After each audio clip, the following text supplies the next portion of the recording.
Okay, so I'm actually, you guys, well, no, I'm going to start at the beginning. Okay, I was thinking I was going to come back to this, but I'm going to start with this. So remember, these are your quick shortcuts.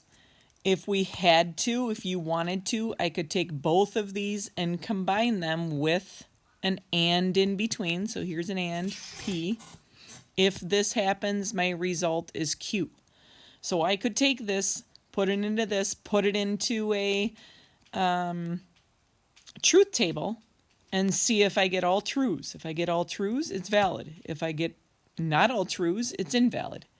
But truth tables are tedious. They get to be a little bit long, so there's shortcuts. So these are kind of the shortcuts, which make it kind of quick. So if you have this situation going on, you have a single arrow and a letter, I always take these and I make another if-then statement. So if P, then Q. Then I compare these. How do they compare? They are exactly the same, so this is valid because of direct reasoning. They are exactly the same. Okay, here we are again, a single arrow and a letter. So what I'm going to do is I'm going to combine these and make it into an if-then. If Q, then P. Now I compare these. Look at them carefully. How do they compare? They're converses of each other because the P and Q are switched. We do not know if a converse has the same truth value as the original. So in this case, this is invalid, and I would just say converse because that's the reason that it's invalid. Remember, the only one that we know for sure that has the same truth value is contrapositive. Okay, same idea again. Single arrow and a letter. I'm going to combine these two, and I'm going to make it into an if-then. And then I compare these. So I'm comparing these. What are they? This is the inverse of this. Is the inverse the same truth value? No, it is not. So this is invalid because of the inverse. Once again, single arrow and a letter. I'm going to compare these and put it into a, I'm not going to compare them, sorry, I'm going to combine them, put it into an if-then. These are the things I'm going to compare. If you notice, they are switched and negated. That's the contrapositive, and the contrapositive does have the same truth value, so that's why that is valid. Okay, so all of those are very similar. You have the single arrow and a letter. Always take the last things here, what's your conclusion, and the last one, make them into an if-then.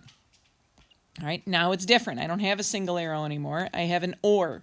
If I have an or, I look to see if something cancels. So for example, a P and a negative P, think of it as that, they cancel each other out. So because they cancel, what am I left with? A Q. That's valid, and that's because of the or, and that's the disjunctive. Okay? So if you have the or, you're looking to see, does something cancel? All right, I look here. Oh, I have the or. Does anything cancel? No. Those don't cancel. Those don't cancel. Nothing cancels to give me a not Q.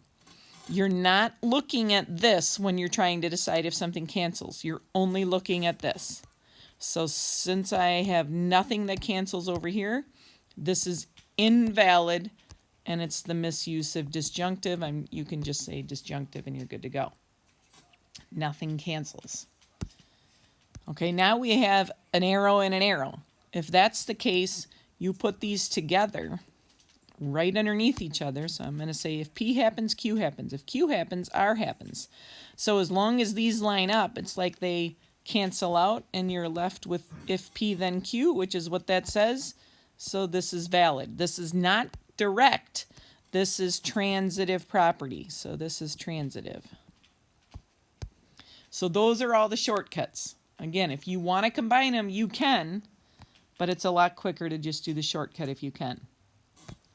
Okay, so let's do one of these examples. I'll do number 1 here. So you always want to write it in symbolic notation first.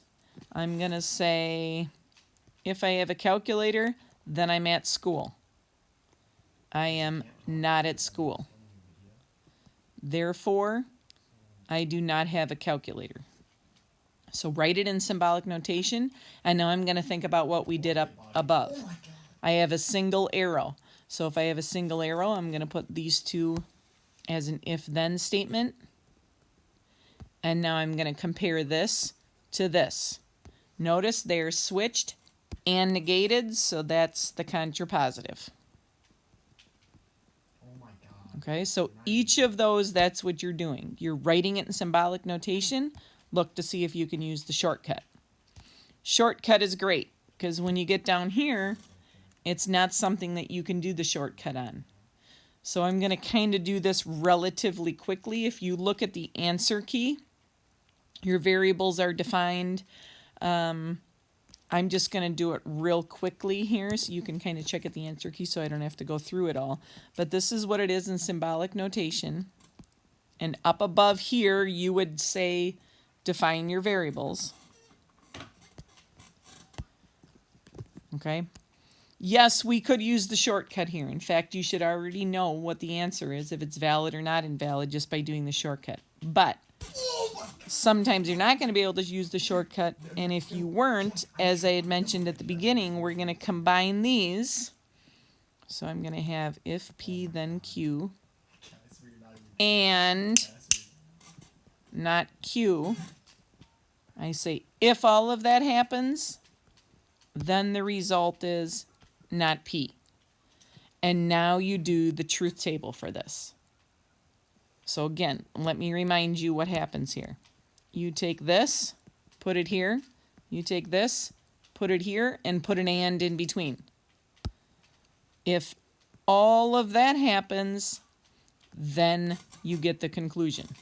So if then, that's an arrow. And then you can do the truth table. And again, I'm going to let you go ahead and look at the answer key to compare that. I think we can do the truth table at this point. This bottom part down here, this is just a checklist for you. Are you ready for the logical or the logic part of the Harper final exam? These are all your checkpoints. You should be able to understand all of these. If you don't, you need to email us, because today is the last day of review focusing on just logic. Remember, on the Harper final exam, you'll have the logic, you'll have the algebra, you'll have the finance and stats. Okay, so we're going to review all of that and take some practice tests before you take the Harper exam. Okay, good luck. Happy studying.